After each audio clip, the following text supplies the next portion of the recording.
Týchto 6 typov na gemery si jednoducho musíte uložiť.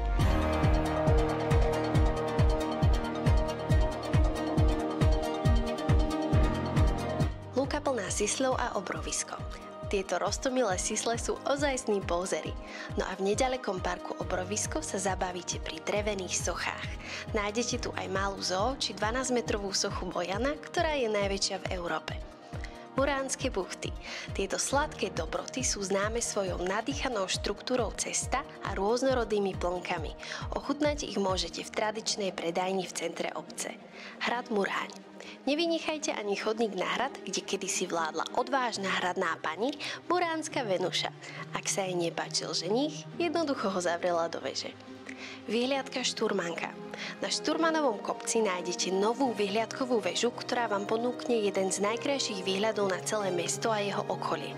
Stačí vystúpiť pár schodov a budete odmenení nádherným pohľadom. Revúca a hra Hviezdojed. Revúca je mestom prvej slovenskej gymnaziálnej tradície, dodnes láka aj na moderné zážitky. Vďaka hre Hviezdojed môžete spoznávať históriu a príbehy mesta zábavnou a dobrodružnou formou. Stačí vám k tomu len telefón, internet a pohodlná obuv. No a na záver, Litera. Interaktívne múzeum, či skôr nemúzeum, ktoré vás vtiahne do sveta literatúry, umenia a technológie. Viac o tom vám povieme čoskoro, ale jedno je isté. Je to miesto, ktoré si musíte zažiť na vlastnej koži.